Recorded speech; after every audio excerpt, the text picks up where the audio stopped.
Overnight, Indonesian officials confirmed the worst, having sighted debris and bodies in the water. Helicopter rescue teams were lowered into the Java Sea to recover wreckage and victims of the crash. Searchers also spotted a dark shadow under the shallow waters near Borneo, about 6 miles from AirAsia's last known location. The fears of family and friends are beginning to be realized. Today, Indonesian rescuers searching for an AirAsia plane carrying 162 people found bodies and wreckage in the sea off the coast of Borneo.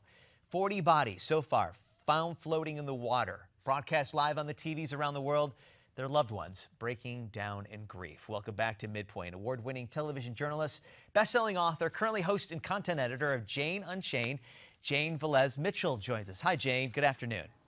Hey, Rick. Thanks for having me. I appreciate you being on. Let's talk about, in comparison to Malaysian flight MH370, the Asia air crash has produced a relatively quick result. Do you believe lessons were learned from 370, or is this just blind luck?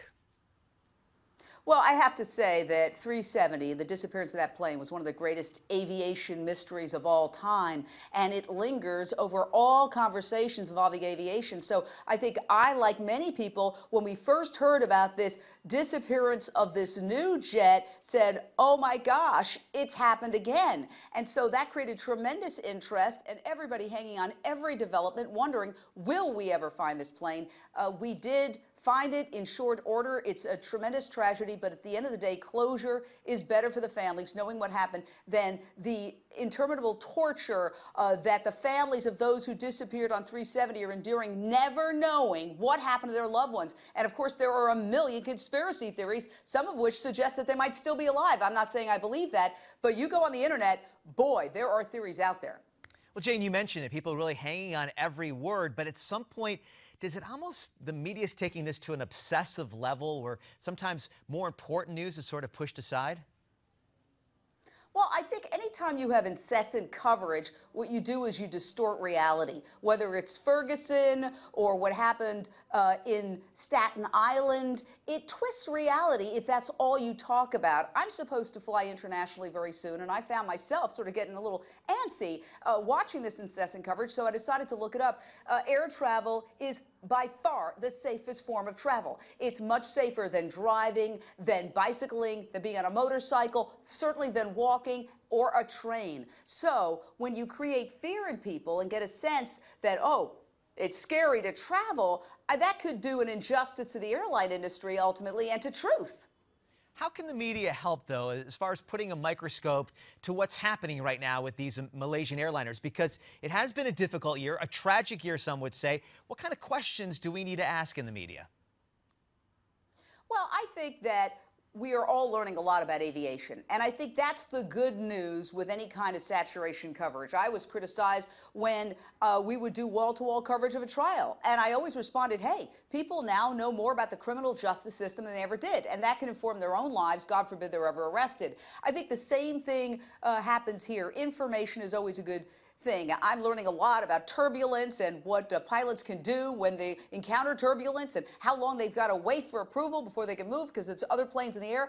Stuff that I've never really thought about. So I think we're all learning a lot, and that's the bright side of this tragedy and the interminable coverage. Jane, a lot of people are going to maybe whether they should travel internationally. Are you more reluctant to travel internationally? Do you think this is going to come into play in a lot of people's decision making?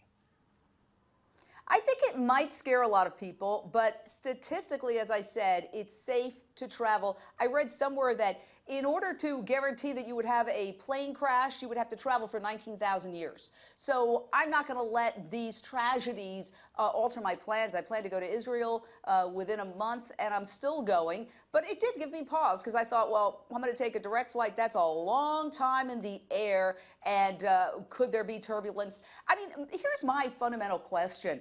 We live in such an advanced technological society. We've got meteorologists who can track every last cloud. Why wasn't there an ability to anticipate this kind of problem when they knew there was such turbulence in the area? Perhaps the plane, I mean, I can't tell you how many times I've gone to the airport and a flight's canceled because there's drizzle outside. So why did this flight take off knowing the turbulence? Why couldn't they have anticipated this kind of problem, perhaps diverted this plane sooner?